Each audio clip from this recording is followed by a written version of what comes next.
Snap! Whoa, my!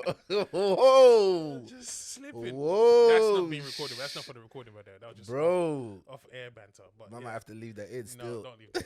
That was off air banter. It's just disappointing that you didn't even get it until like. That, 20 I know, seconds. right? It's so far out of my head, bro. Mm. It's so Which is far a out good of my thing. head. It's a Which is a good fantastic thing. thing. Which It's is a good place thing. to be. It's a good place to be. It's a Bruh, good man, thing. you've been getting a lot of really good feedback from this, by the way. Really? Yeah. I know. You know what? My brother said our chemistry is amazing. I was like, you know what? Pause. Hey, don't say like that. Do you see though. what I'm saying? Don't Pause. say like that. Chemistry is amazing. Bro, every single one of those science subjects Have a pause. need a pause, yeah. Really? Like, if man have chemistry, then like, Yeah. then Bouncing biologically, burner. biologically, man can get physical. It's like every single one of them. Every single one. If you did triple science, man's yeah, been writing, you know. Man's been writing. Come on. Hey, that one came to me on the Remember when I toilet, said you know. I'm not gonna laugh that loud? I just did a nice, give you a nice one. Man's been writing bars in the toilet, you know. Bruh, If man has chemistry and biology, we can get physical. Skang. Can you say it to a girl though? She would not take that seriously. bro, Why don't girls respect chat appliance though? because they have the luxury of not respecting chat lines. Right. Because I feel like Because the they only don't reason- have, they have other options. They can laugh at you. They can keep Right, skipping on. They can, wait for whatever it is they want. Blah blah blah. If that's all you relied on, then that didn't work. The thing is, I think chat lines were created or I created because really and truly men don't know how to talk to women. They don't know what to say. So they figured if we come with some kind of rap, it'd be impressive. But I can understand from most point of view, it's like, really? Do you know what it is? Although if Will Smith was doing it though, remember when Smith was like, No, girl, what- your feet must be tight because you've been running for my man all day. Oh my God, he's so cute. That's a sitcom, though, man. Niggas always say me living life off a sitcom, and I don't blame you because I do the same You thing. never used that. No, come on, I man. used a couple still. I know you. I know you did. I used at bruv. least 3. I know you did. Never Yo, worked. when I was I took a couple classes in Muay Thai, and the guy Sorry, what was that? in Muay Thai. All right, whatever. Calm down, bro. Was it literally a couple though, just 2? Yeah, it was, I mean, a handful. It wasn't more Okay. than that. Yeah. Nah, it was Blackwood kicking, does Muay Thai. it was kicking my ass. I couldn't keep it going, man. You're like, I ain't that violent. I was like, you know what? Life ain't that bad, you know. The kind of training there was brothers in there on Ramadan He's a doing bitch burpees, ass. bro. You know what though? You wouldn't be fit for Cobra Kai. You'd have been an embarrassment. Bro, if there was a chess version, bro, call me. You play chess? Yeah, I played chess at school. I was in the chess team. Yeah, I know you were about to be like cool, and then I told you chess team, and then you were like, nah. There's You a played team? this competitively? No, Nah. There's a team of you. Yeah, it was a team. I wasn't even that good, man. I was like on 4th team or something like that. You know what? That's There was what's some real hilarious geniuses in my about school. us. You know, the fact that we have such different backgrounds. I was on the chess team. Yeah, in my bro. school, if you were on the chess team, you were getting bullied. Bro, I used to go to chess Consistently. club at lunch, bro. That's where I hung out. I hung out at chess club. But we used to sing chess club. They little party like a chess club party. Hold on, you know what? I've known you for so long, and I'm worried why your comedy hasn't gone to the next level. It's because you've been holding bars like this behind, bro. How I had to dare feel you? comfortable to share these Oh kind of my stories. goodness, you did that for real? It was obviously his banter because I know, we but weren't you know actually what it S Club is? fans. It's But it was like funny when the first though. time someone says chess club and you're like, ain't Shit, no party like like a a chess chess club club party. Like we didn't take ourselves Of seriously, course but it not, was of like, course not, of course not. but we were like, nah, this is what we like, man. Let's But hang it is, out.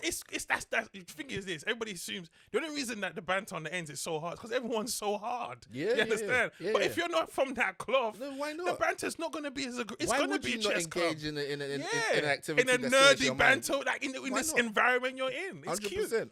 Anyway, so I did Muay Thai for a few lessons, and what the guy said something to me which was really interesting. He said, one of the reasons you're struggling with this because you're a big guy, right? You're like I was. So he's I body become- shaming early doors. Pretty much. He's a big guy as well. So Okay. but he was telling me that martial arts was created to give the little guy the chance, right? God damn. But that's it. That if like basically if someone has a physical Yeah. advantage over Yeah. you, that if I could give you a bunch of skills that would tip the balance back in your favor, we could make this a fair fight. You have a chance of Okay, defending yourself, okay. right? So in the same way, sharp lines are Right. the one thing that a man might have that could level the balance for when he doesn't have the advantage of already being so attractive that the Right, woman and wants good- him already, yeah, or like he just yeah, walk up yeah, and just say, yeah. hey, what's going on, What's babes? going on, babes? And he's 07444. Exactly. You know, So if you haven't got that, then yeah. then sense of humor is your martial art. No, wait, first of all, First of all, I like how you threw that. sense of humor is your martial art. Bro, I these like guys got that. weapons. But what I'm saying, I agree. Yeah. However, I don't think I ever used my sense of humor because of the lack of, I had dropped Yeah, the it's gorgeous. not an indictment on you, because even Will Smith would do it in that show. No, what I'm saying, I'm trying to explore it now. I'm trying to actually see, because I like that reasoning. Yeah. Because when you are funny, you go, because I would have to use that. You know what I'm saying? But not in the chat line sense. Okay. I did try and make them laugh. Of course. You know what I mean? That's Or a be superpower. nice. Yeah. Whereas I had really pretty boy friends. I had a couple pretty boy friends. Wait, bro, say that again one more time. Pretty boy friends, boy. I'm talking, the Richard Blackwood Pretty boy friends. Yeah. Okay, cool. Because it sounded like pretty boyfriends to me, Oh, bro. no, there was pretty, comma, boy, 2 commas, and then friends. Then. Bro, you need to say them 2 commas out loud, bro. Because I was like, 2 commas I and said 6, I had some pretty and boyfriends back in the day. friends. Okay. So yeah, I had some pretty boy friends, pretty male friends. Like my friends were pretty boys. Okay. You know what I mean? S-curls with the hair and and girls loved them. Yeah. You had pretty Devontae boyfriends, then Devontae niggas. Yeah. You had pretty boyfriends when you were the one they would send to go and talk to your friend. It was a tough place to be, but you made a lot of female friends. That's the most important part. And if you were good, one of them was always slipping. You just had to play your strength. That's it.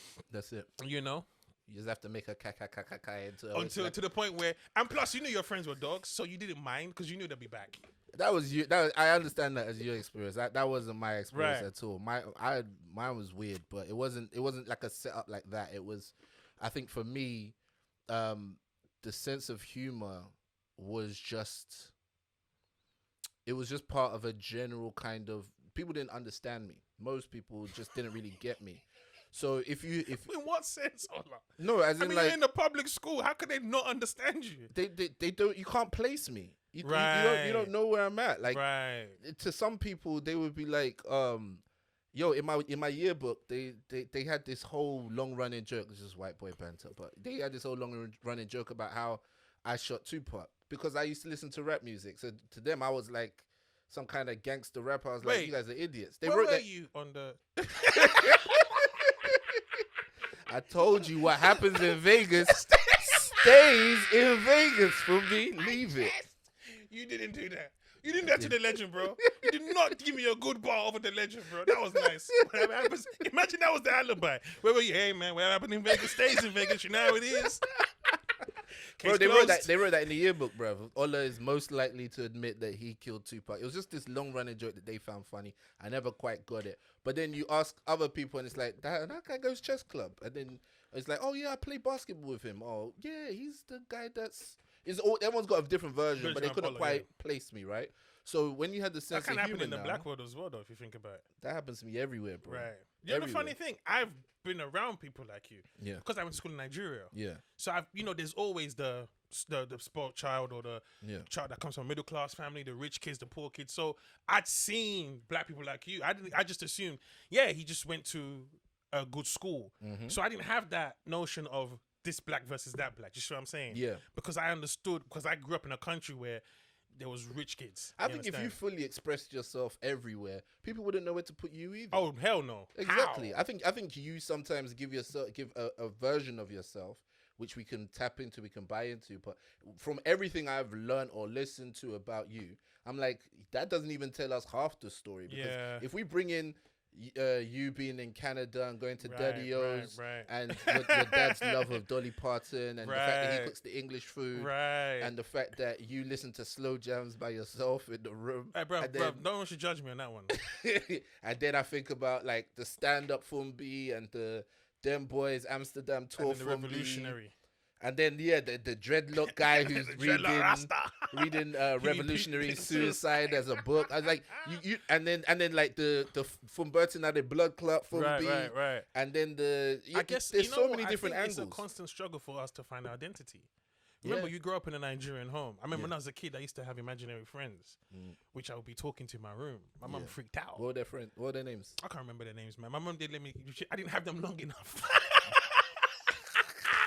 Mumsy kicked them out the house. Mumsy said, "They got to go. You got to go. You.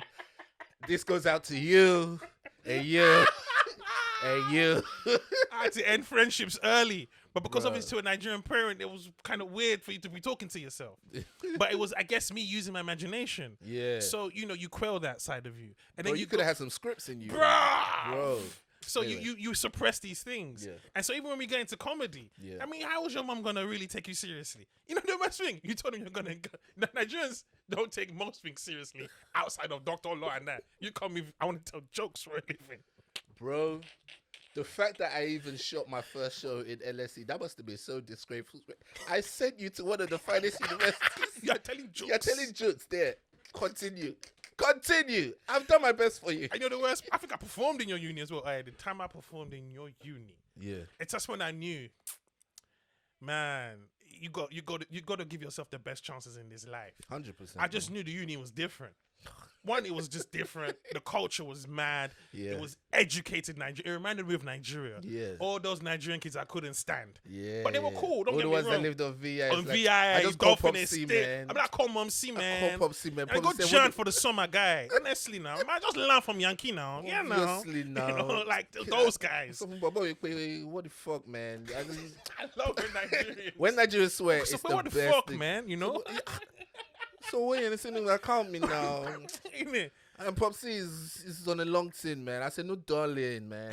You know, obviously, my friend, he goes to Corona, you know, I just finished that Ola Shuri, so. You know the funny thing? When Popsy was running in Nigeria, people were kind of like, why would you even say that, bro? After 2 or 3, Popsy, they call me, man. It just became such cool slang. Yeah. And that's the cool thing about Nigeria, growing up there. The slangs were just so cool. Yeah, The way they would come up with it, I'm a fashi that side. Of course. Fashi that side.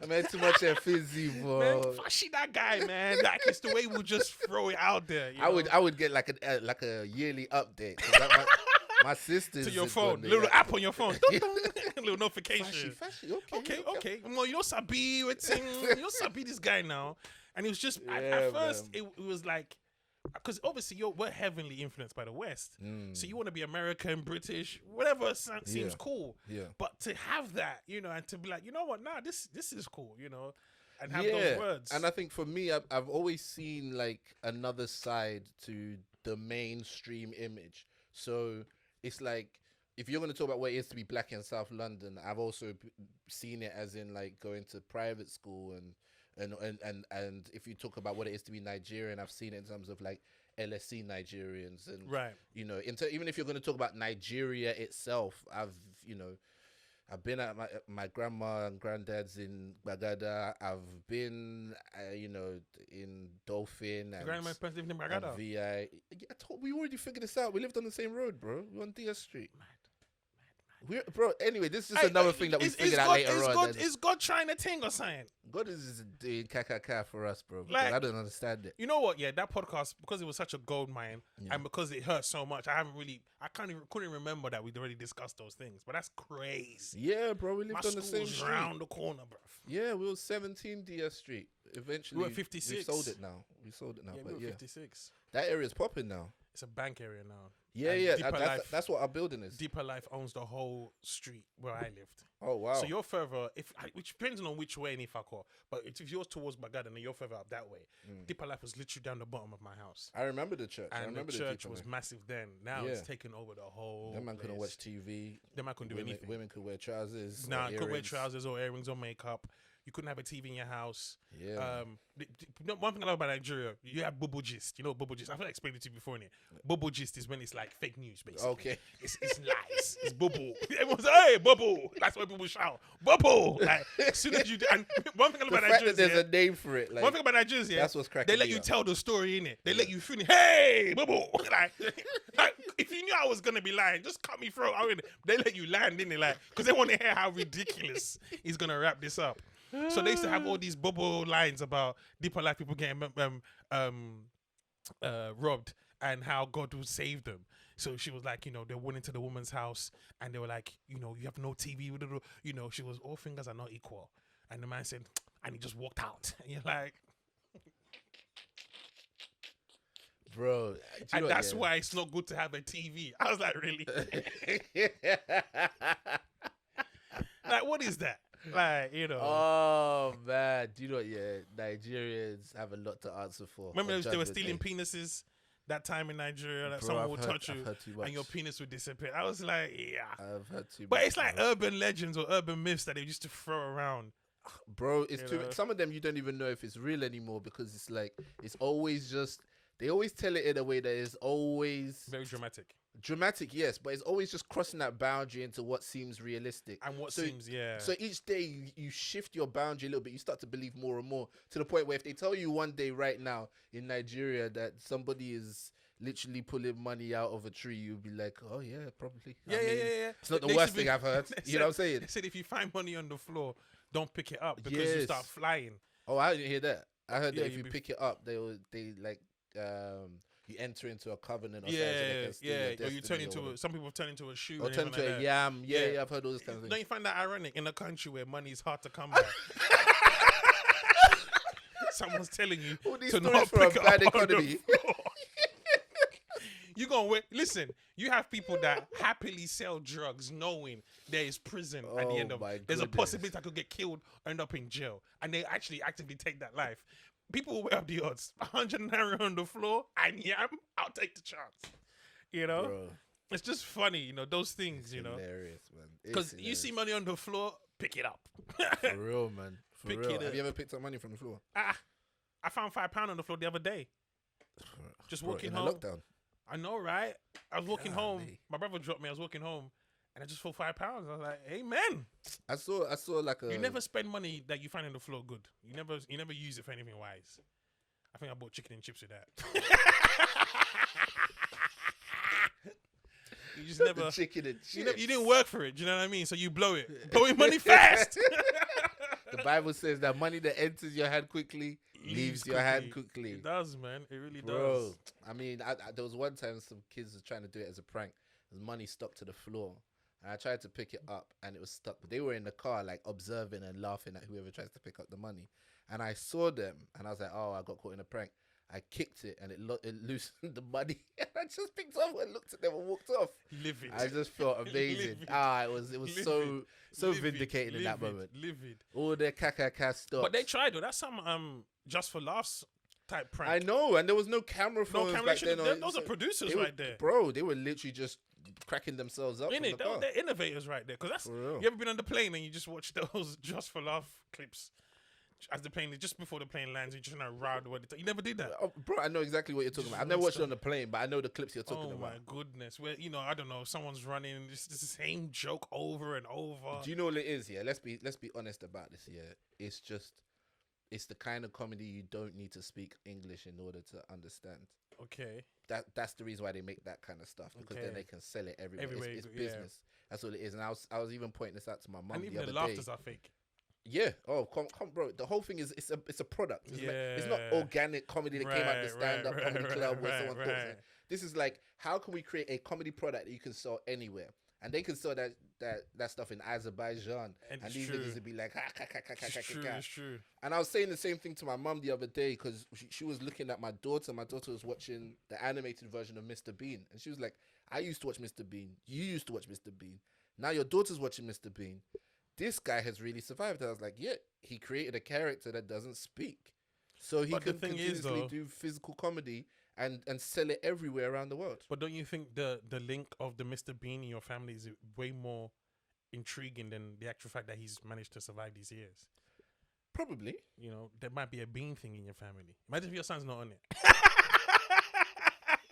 Where Mrs. Bean at? Now I'm asking for the paternity test. Oh, you don't like it. He ain't like Now I'm Mr. a Maury. Like, I played in Mr. Bean. He ain't even laughed once.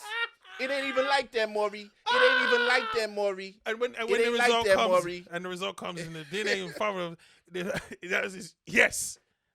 And then Toto just run. I told you. In front of him with the camera. What was that about? Bro, Maury was a time in history that we have to just appreciate.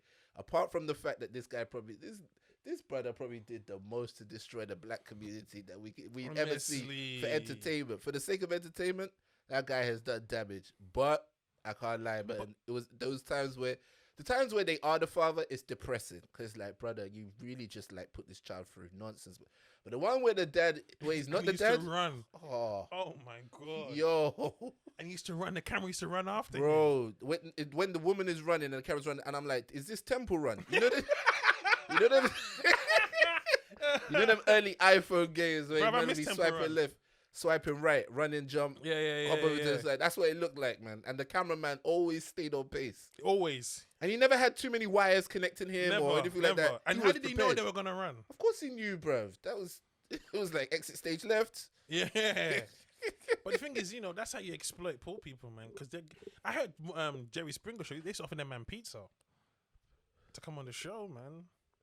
No way. These Some men of are them going are on there homeless. and no way. Yeah, That's man. depressing. Pizza, bruv. And they'll do the show. They get to be on TV. They get notoriety for one night, and they get a slice of pizza. Maybe I don't know if it was a whole pizza.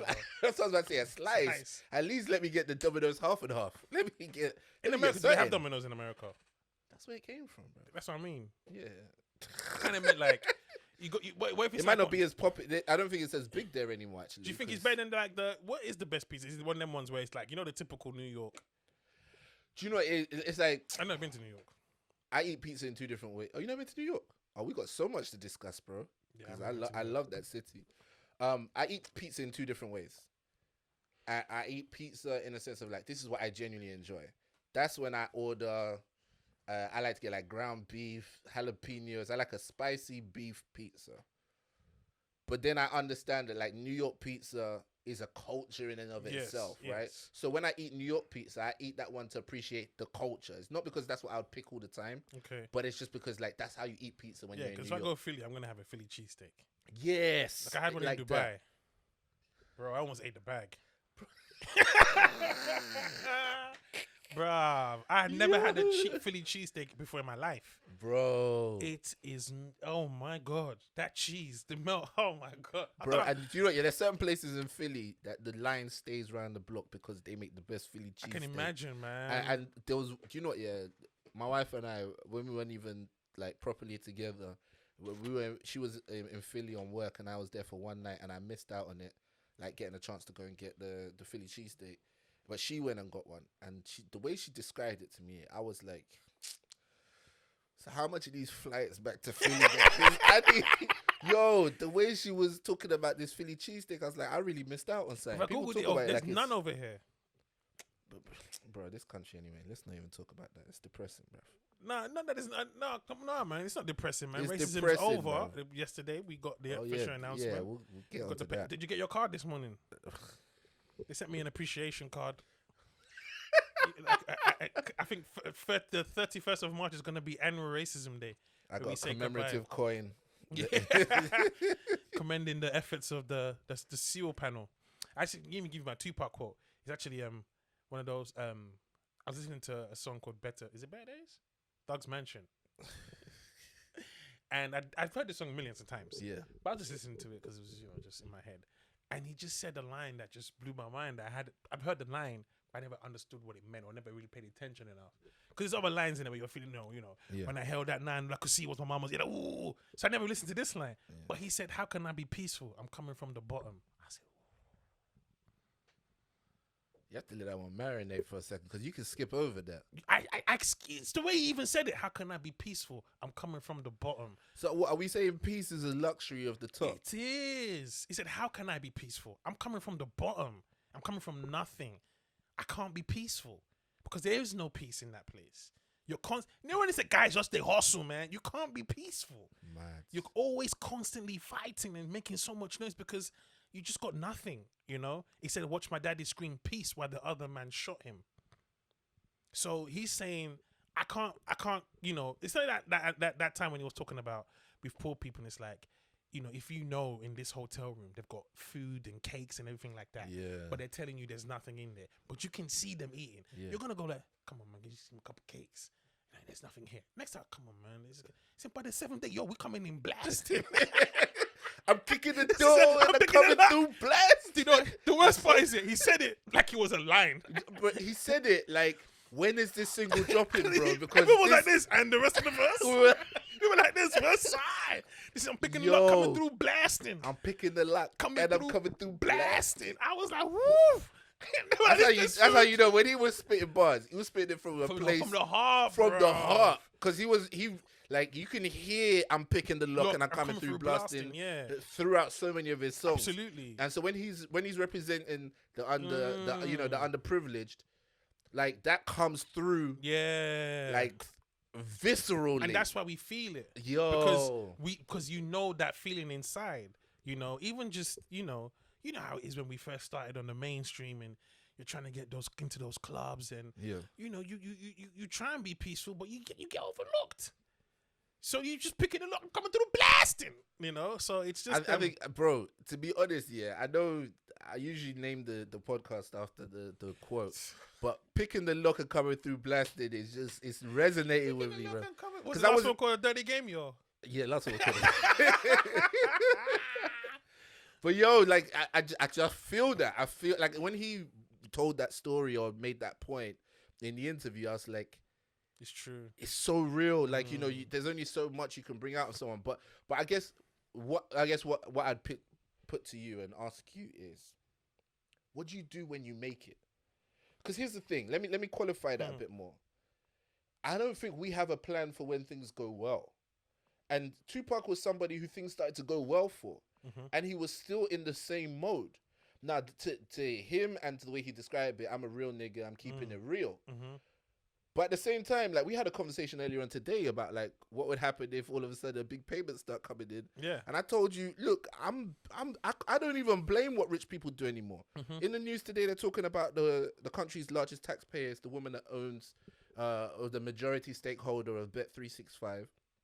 And she is making millions. Now, you can say what you like about gambling and whatnot. She's doing a legitimate business. She's paying taxes. She's playing by the rules, whatever the rules are. But she's making it work for her.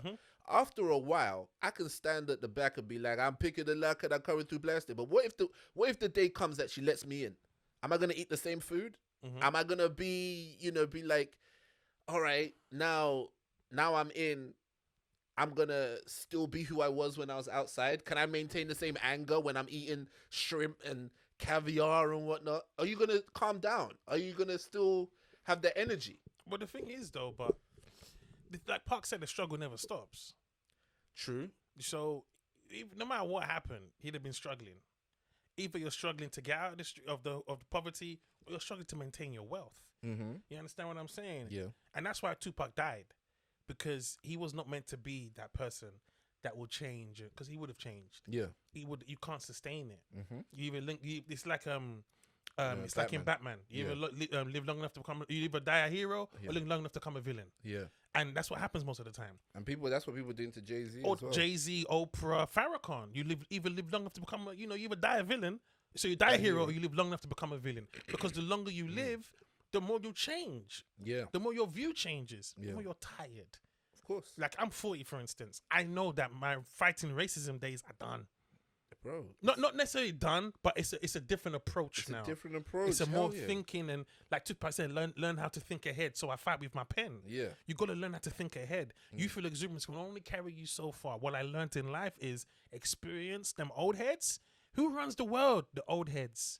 It's always the old white men that know how to, because they know how to do this. For real. They understand what actually wins. And to be honest, I was making a point earlier on. I was like, look, we're in a capitalist world. Capital wins. Capital beats labor every single time. And we keep trying to fight with labor. We keep trying to fight with manpower. And manpower loses against owning capital, owning, a stake in something. It's the people that own that really make the decisions, flicker their pen, and everything changes. Well, I've been watching The Crown. Guess what their biggest commodity is? What I realized. Land. My nigga, I ain't even watched it. Land. As I was watching it, I just turned to my brother, Ade. Their biggest commodity is land. This is, Lord Mountbatten. He must know him. Probably came to your school at one point. Lord Mountbatten. I think he was a second cousin to the Queen. And he got blown up on a boat, right, during the IRA period.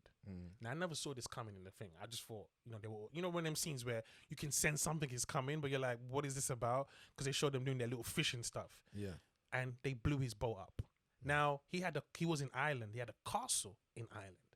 Now, I don't know what he was thinking at the time. the IRA are telling you we got issues with the crown. You are holidaying in the castle. That's some rich stuff to do. So. Right. But they thought these people weren't about that. Yeah. And that's the thing. It's war. I'm not, no one wants to see anyone get blown up. Yeah. But they countered with, what about our brothers and sisters who the crown have taken advantage of, and that's a fair argument. Yeah.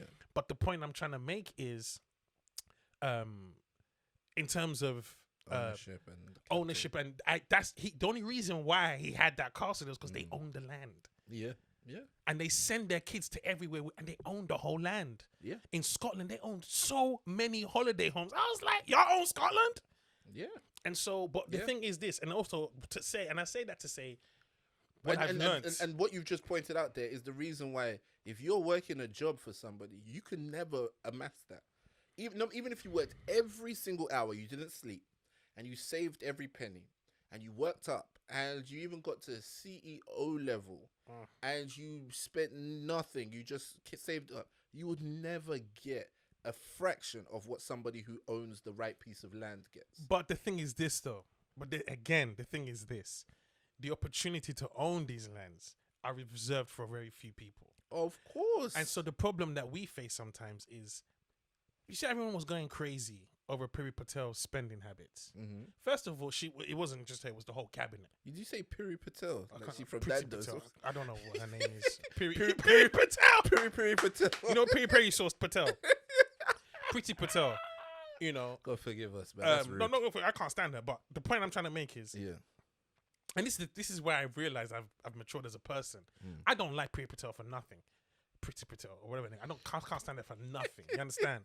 But when they released the spending habits and stuff, like everyone's, oh my god, I'm like, what are you tripping about?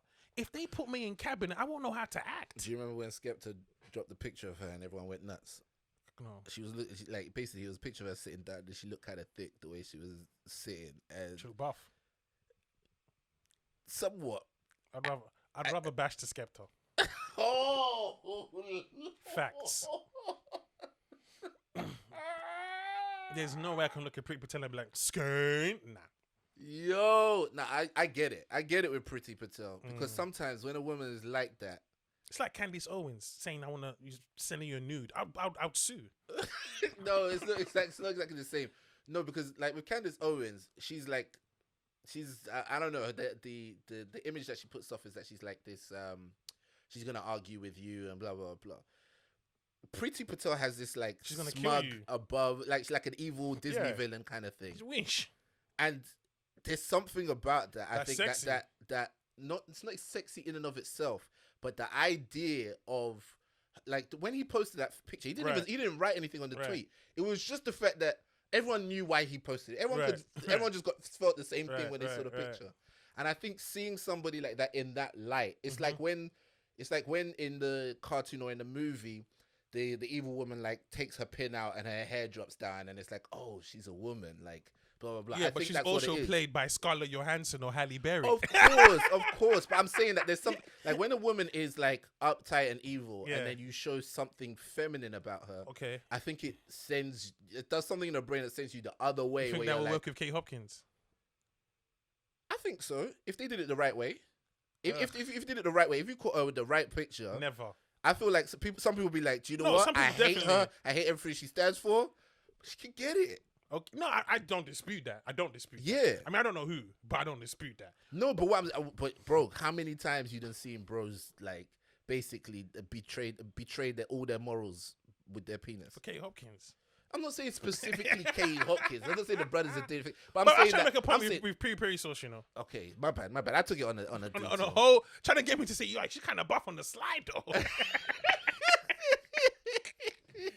My point being, I don't know what I was trying to say. Cool. Her spending habits. Yeah. And everyone was 77 grand on eyebrows, which could have created a lot of racist comments. Okay, they shouldn't have put that out there. All right. Second of all, again, I heard it wasn't even her. Yeah, it was the whole cabinet. Okay. So when you put she's spending 77 grand on eyebrows, what's your first thought? I say hairy motherfucker. But it is though. They don't want to say it. Of course, but no one want to say that because oh my god, that's rude. But the point I'm trying to make is this: when you're on the other side of the fence, your first disposition is to always be in disgust of those that have something.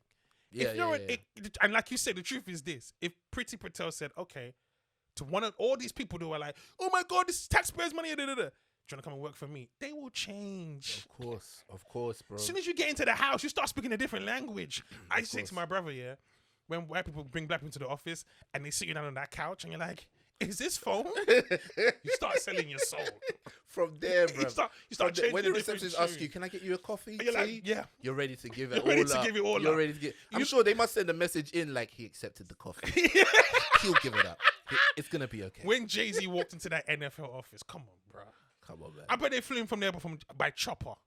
Bro, my personal chopper. Larry's gonna bring you down. Bro, they had the cheerleaders come meet him and lick arms of him. He's a man. If he can't do it, no one can. Bro, and sit him down, bro. Before you know it, where we signing? You know.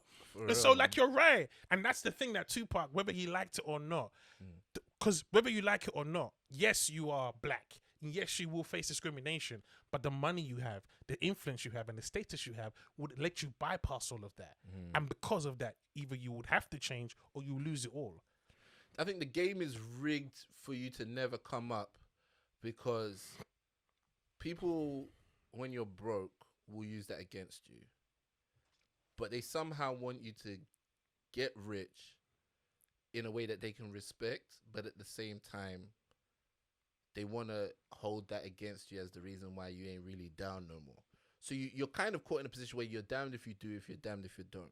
So as a rapper, I think most of them figure out none of these guys are ever going to be happy with me. So I should just do whatever I feel like doing, right? Like, and they'll get on the program eventually. And the history will probably write it down, you know, in my favor at some point if I have enough money to buy the history book. So it's like, if you're a broke rapper talking about like, yo, we need to come up at the system, bro, you just get relegated as one of those conscious rappers who's broke, and you know, and nobody really cares. But J. Cole's not broke. J. Cole's not and plus, broke. No, every rapper is broke. He's not. But J. Cole, they started jumping on J. Cole when he was talking to what was her name? No Name. I was really like, what's her name? Her name's No Name. But but the fact is, like, anybody can get got. So even if you look at the way J. Cole does things, he's still very aloof. Because if you put yourself in the forefront, they're going to get you for something, either for being broke or for being rich. But the thing is this, though, even the idea of broke and rich, it's so embarrassing when black people talk about who's broke and who's... White people have real money, and they never discuss what's broke or rich. You understand? When I watched the makings of Pixar pictures, they never spoke about who's driving. They were driving basic cars to work. And I'm not saying it's a white trait, but the idea to discuss which rapper's rich and watching pockets is a poor man's mentality. Yes. I think it's an element that poverty is introduced to our culture. Yeah. We're taking it on as our culture, but it's not really our culture. It's the culture of poverty. It is, because even in Nigeria, if you have money, people automatically think you've done something. Yeah. Like, that's all a pastor will have more followers if he has money. Of course. If your church is not pulling in G-Wagons, no one's coming to your church. That's the point I'm making to you. So even as a pastor, it's like, you can be the poor righteous pastor if you want. Bro, and you're just the poor righteous pastor telling the truth. And then you go and get money, and then people are going to be like, well, why does he have so much money? But here's the maddest part. You go and get money, and people are acting like you were not saying the same thing 5 years ago. Of course. But now that you have money, they're like, well, God must have blessed what he was saying. That message must be real. But what I learned was, or what I figured was, I was talking to my brother about this, and we're like, racism is a distraction. That post is a distraction. They should have put it out today. It would have been received better. Which post are you referring to now? The racial report that there's no institutionalized racism in the country. I said they should have put it out today. We'd have all laughed. I mean, we had a good laugh too. Like, well done, guys. By the way, if you don't know, today we're recording on April the 1st. Yeah, it's April the 1st. It's April Fool's Day. But and so they put that out yesterday, and everyone's in up in arms. Yeah. But I put on my status on my phone. I said, even if the report said yes, this country's institutionalized racist, then what? Bro, we done heard the McPherson report, and we still here. You know what I'm saying? Like, you're right. There's only a certain amount of time where it's like the story that they tell is always to suit some kind of narrative. Always. Even when the story is bad, it's to suit a narrative. It's the same rage. Yeah. It's the same rage you'd have for it not being racist. It's the same rage you'd have for it being racist. Yep. It's the same thing. Yep. And the story they tell you is more to do with what they'd like to get out of you at that moment. Easy. And so that's why if you're in the same situation, you then have to ask yourself, what am I waiting for? Am I waiting for an inquiry that's going to come by and say what it is I want it to say? Or do I want an actual change in my circumstances? And the change in your circumstances has nothing to do with whether this country is institutionalized racist or not. I tell you what, this whole world is linked. But it's not the one. It's not the one to stop you. Yeah. Because the truth is this: we meet up. I come to your house. We don't discuss whether your house is institutionalized racist. How the kids? How's work? You're dreaming to move to here. This is my plan to this and that and that and that. We share those dreams. Yeah. And I feel like as black people, we don't even share. One thing is we're just talking about it today, how when I was in Dubai, the prostitutes didn't want to come to me because they assume I'm black, I'm not going to have any money, which is facts. Yeah. But my point is, why are they going to look at me like that? Maybe they saw your stand up. They were like, nah. But it's something that I noticed that when I was even in Ibiza, the black prostitutes would not take us seriously. Not that I approached them, but I knew there was a standoffish. They thought you were gonna ask for discount. I did that in friends and family discount. I did that in Amsterdam. No way. I went into the prostitutes when I knocked on them. I said, "Do you take NUS?" I was a comedian on a trip, man. Everybody was dying. You know what was the funniest part was? She didn't know what NUS was. That was what was the funniest thing. She just didn't know what that was. It was more for us than for her. Oh my goodness. But they weren't on Black Boys either, to be fair.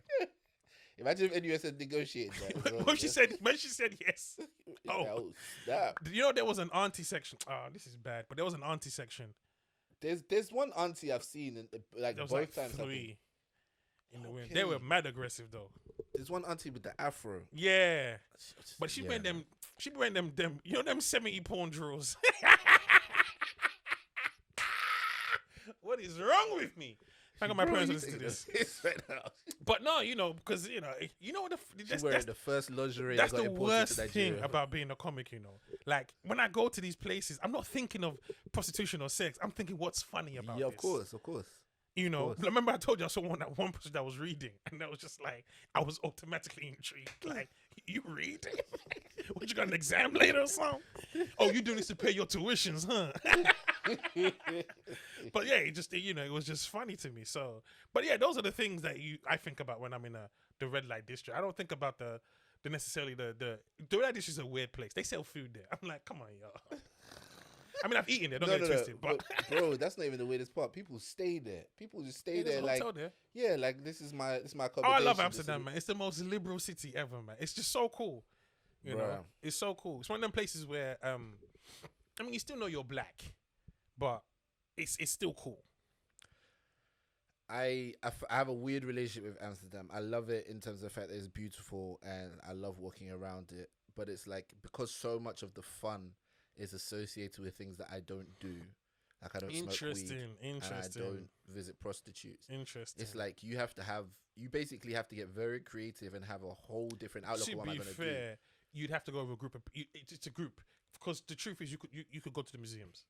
There's the Anne Frank Museum, the Van Gogh Museum. Yes, which when I've been with my wife, that's what we do. We go to the museum. What did you think of the Sex Museum? The Sex as Museum, a concept and as a museum from a artistic point of view. I think it's interesting. I think sex is a topic that I'm genuinely interested in. Obviously, I like having sex, but no, pause. I need to let that marinate. It's the way sex is a topic that I'm genuinely interested in. Man, we all interested in sex. I learned a word the other day that was like having an inordinate interest in sex. I think it was like pruriary. Wow. I have to find that word again. Yeah, man, I have to find that word. We'll jump on the girls now. I'm a pruniary type of girl. I need to find that word. But anyway, the whole point is that like I'm interested in the topic of sex and the fact that the museum kind of looks at sex from all these different angles. I think is no pun intended. I think that's interesting. You know what? But also, I think that, like, when you look at sex. From like, bro, why are you tearing your head and look into the skies like this? No, because this is my opportunity. This is my opportunity to enjoy some intellectual stimulation. Let's go, brother. Hit me with it on a topic like this. Absolutely, I'm all for it. Sex. When you're gonna do a museum on sex, absolutely, you can't just be it can't be the porn. You don't want to feel like, oh my god. I hear you. It's a weird. It's a tough balance to strike because obviously you're trying to show it from some kind of like academic point of view, but it's not really academic. It's not like there's really like a resident. There's a resident guy there who's like in 4057. Little sex tour. So it's partly a tourist trap. It's like Madame Two Swords, but at Definitely, the same time with plastic dildos all over the place. Yes, right, exactly. So it's definitely why is there never giant vaginas? Why is it always a giant cock? I mean, there was some vagina related stuff, but not to the size of the dicks we saw in the place, bro. Remember that part with the 2 dick arches over, and it was a chair. Yeah. Was it a chair? There was like a chair that you sit on. There was a chair you sit and it vibrated. Yeah, bro. I jumped up swiftly. Yeah, bro. I said, oh hell no! You ain't gonna take my. I remember that. I turned it to Dale. Ain't gonna be no bitch. And the thing is, I told one girl, yo, sit down, man. When she sat down, the way she jumped, I was cracking up. Yo, that place is an interesting place, but it is. Do you know what it is? Like, I could listen to somebody talk about sex and introduce like ideas and concepts and blah blah blah. Right. That is like part of that, and then partly just tourist traps. So it's like what threw me was the pictures and how motherfuckers been getting their freak on in the 20s. Bro, I thought I invented that. I thought that was on me. Nah, bro. People been freaks for a while. For a minute. And you know what it is? It's like, especially me being a Christian and the fact that I believe God created sex. It's weird how. Well, who else would have created it, Allah? Well, this is it. I mean, some people just feel like sex just happened out of the Big Bang and whatever. I don't know how. No pun intended. You're on your game today, bro. The bro, Big Bang. I don't know. The puns be flowing, bro. But because I believe God created it, I'm like, what does God have to say about it? Like, oh my God. Like what did God have in mind? Like, how is it supposed to go? And I don't know when we are like exploring something like, you know, when you, like is it an Easter egg hunt and God has left like all these little eggs? And what's when they figure out spanking? What's when they figure out spanking? But isn't it the same thing? Sorry. Or is it doesn't evolve over time though? Same way planes were using propellers at one point, and now we're using straight engines. Now, you know, people don't even land planes no more. Like the pilot is just autopilot, the plane lands itself. Yeah. So I guess sex has followed that pattern. God just gave us the mind, and you know us, we just took it to the next level. But you know, like, did God? Do you think God's leaning back thinking, well, I didn't think they were going to take it to that place, but hey, go ahead, player. But that's the point. Tying back to what you said before, people have been getting freaky from the longest. Yeah. So even some of the stuff that we're coming up with now, they had a version of it back then. I heard that the first vibrator was bees in a box. They trap bees in a box and they'd buzz around inside this box and they'd use that as a vibrator. I was like, who? Wow. What? That's not even a toy. That's a sex hazard, not a sex toy. Bloody hell. So when I heard that, I was like, no, this thing is deeper than we could ever imagine. That's interesting, you know, when you look at it from that angle of because, you know, you grew up in a church, you grew up in an African home. I mean, there's no conversations about sex. So in the sense of that's another thing, not even from an intellectual standpoint, just from a curious standpoint of, let's just discuss, you know, just from a sensible, because you're sensible people, but we're made to feel like sex is something dirty. Yeah. You're still the same person. Of course. You see what I'm saying? It's just you know, bro, you get to journey into a different side of you. Sometimes you really be feeling like a caveman in there, like beating your chest and stuff. Like, where did that come from? And I believe every move or everything you make is the more you let go. You allow yourself to express yourself. Yeah. You know what I mean? Because sometimes you hold back, you know, oh man. Do you let yourself make all the faces you want to make? And you know, if you want to pinch your nipples while you're doing, just do it. You know what I mean? Like, but I'm just saying, if that's where you want to go, the more I'm saying, if that's where you want to go, you can't hold back because you're not gonna enjoy. Because you might do that, like, that's not really me. Yeah, you know what I mean? But you're like, oh, that's me. You know? Yeah. So it's just interesting to explore or understand those things so that you're not wasting time. It is, and you know what's interesting about it to me as well is the fact that, you know, I know of at least one Christian couple where the husband wasn't particularly exploratory. He was just kind of like, you know, vanilla. And the wife was complaining because she was like, he doesn't want to explore. Like, he does. And to him, he's like, we done found the mother load. Like, I put it inside, like, we get to it. And she wants to, you know, I don't even know what her version of what she wanted to attain was. But even if it was like she just wanted to introduce oral as an aspect of their sexual play, even if she just wanted to do that. I like when they say, I wanted to introduce, hi, Mrs. Oral, coming in. The fact is that essentially all it is you just want to be able to freely explore each other's bodies, right? Yeah. Essentially, that's what it comes down to. I Yeah. want to see, how can I use something on my body to pleasure your body? How can you use something on your body to pleasure mine? At the very root of it. But then we have boundaries, right? Yeah. So, like, for me, it might be like, all right, but don't put anything near the butthole. Like, I don't want anything to do with the butthole involved. You draw that line there, and so maybe to one sister, she's like, oh, but he won't give me access to the butthole. You know what I'm saying? Like, right, it's just, right. The series of where we draw these boundaries and so on. I think the only full expression is you go, my body's completely yours, your body's completely mine. But clearly that can't work because people. I think you should always decide after the fact. Well, you should just do everything once. Oh yeah.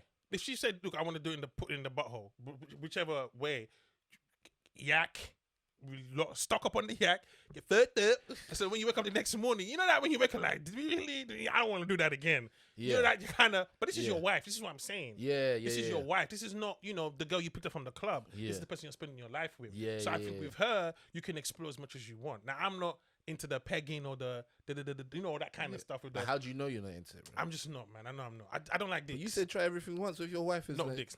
You said draw the line. I believe you should draw the line. That's my point, though. You know what I'm saying? So we should take something. So imagine, let's say, for example, you wanted to get shiners, and your wife was like, "Shiners is an old word." I know, but we brought shiners back on that sketch. So I was like, my friend was out one time. She gave me the polish. I was like, the polish, God damn, the Mr. C, the polish. I was like, the what?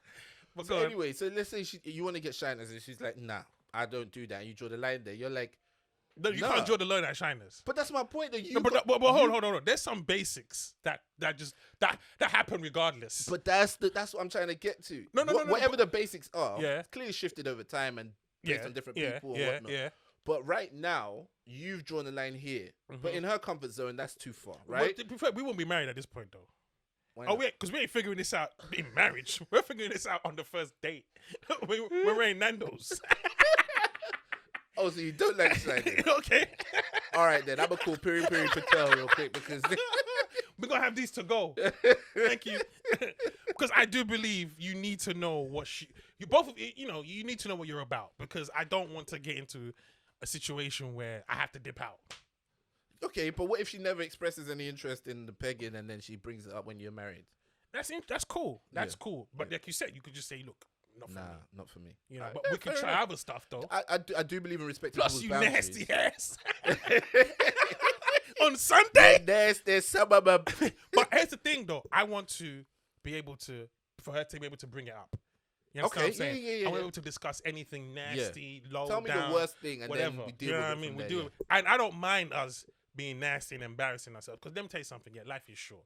Your kids are cock blockers. True. They're haters. They take your money. They leech and have the nerve to say to you they want to bring their girlfriend around to your yard. Mad thing. That's why you must look at yourself. I should punch this brother, Then he brings a girl like, damn, she's buff too. Go on, son. Go ahead, player. I'm proud of you. Then you have to deal with your daughter bringing her punk ass boyfriend over. This nigga got weights. Damn. Damn, this nigga works out. So enjoy your wife, bruv.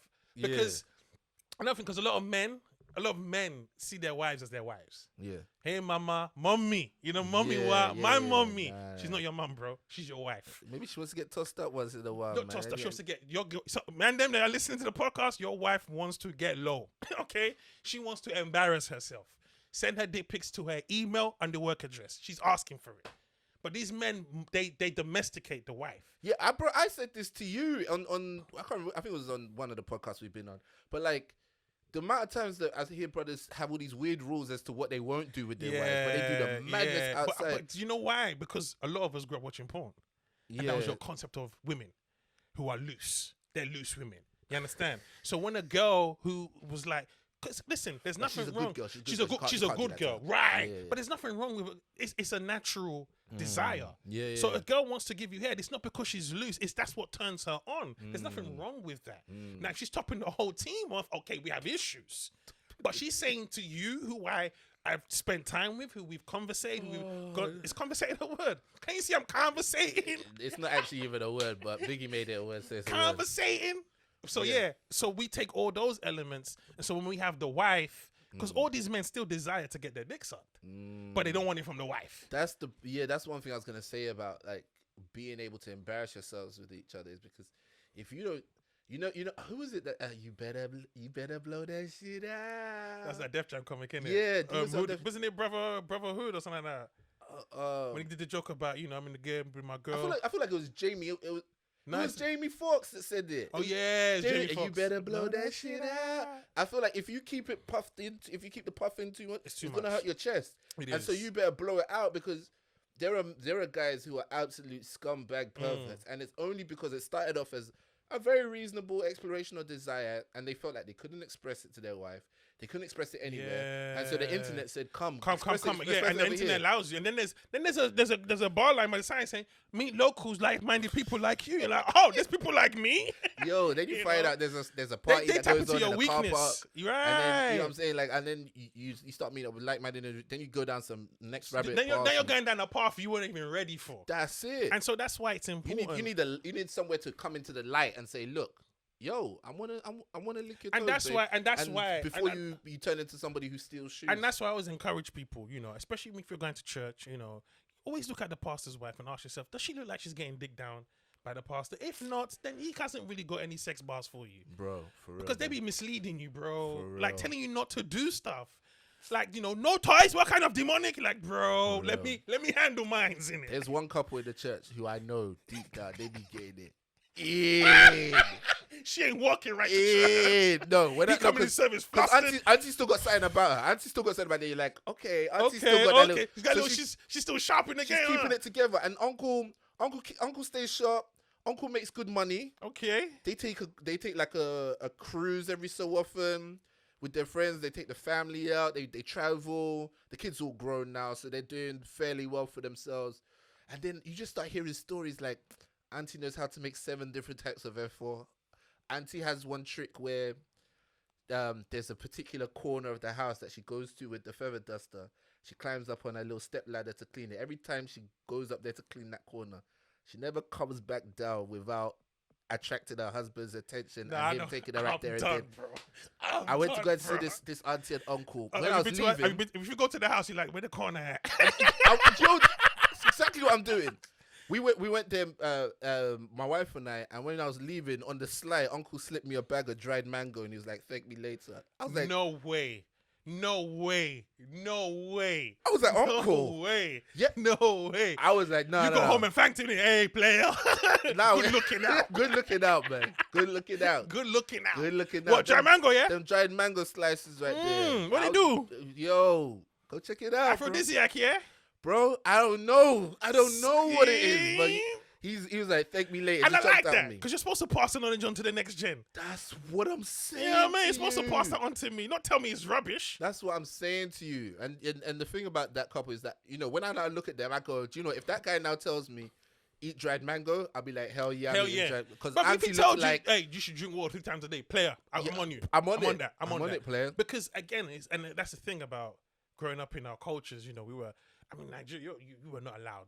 Having sex was literally for procreation. There was no, get your freak on bars.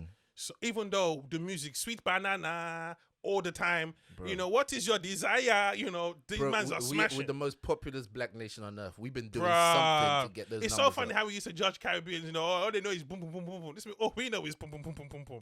I said to my friend, we just Africans know how to package shit. We know how to package it.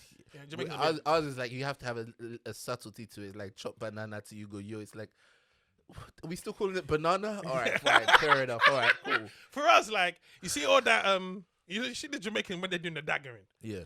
That's too much for us. Are you the only one?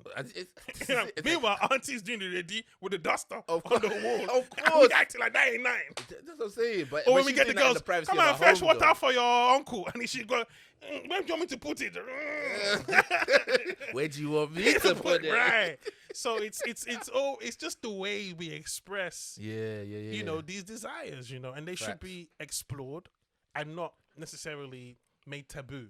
Bro, this topic's gonna come up a few times because I feel like one of the things that I really want to leave this earth with is knowing that I've encouraged some people to just enjoy sex healthily, and I know especially that with your wife. I know how much that's all especially I'm about, really. But I know how much a twisted approach has ruined so many lives, and how many mistakes you can make because you didn't have a healthy open place to ask the questions, get the information, and express yourself.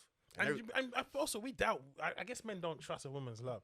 Hey, a woman will tell her friend, my husband is one of them freaky ass. You know, he be doing all, but she loves him because he's doing it with her. You know what I'm saying? She don't mind that, bro. But you're out here trying to be like, oh, I need this perfect woman at home who raises kids and irons bed sheets and goes to me at night and we do night prayer and it's good night. No, bro. After the prayer, it's my time. Now, who God? And that's how you get into spiritual relationships. You know, you told me the spiritual wife. That's how you start cheating in the spirit realm. Now, when you told me the spirit wife thing, I said, can you imagine having a threesome with your spirit wife? That's what I said to myself. Hey, God created humor, man. He definitely created humor. Oh. Bro. Oh my goodness. That anyway, let's not even go down to spirit wives because that's a whole That was hilarious. Hey, listen, I don't know if you've met.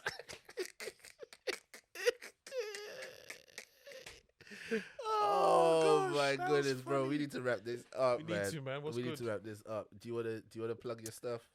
Keep supporting the pod, man. We're glad you enjoy it. You know, this is therapeutic, man. This is good gist. Indeed. You know, the boys' quarters. This is what we're doing in the boys' quarters, man. For real, man. You know, that name's gonna get us in trouble. The boys' quarters.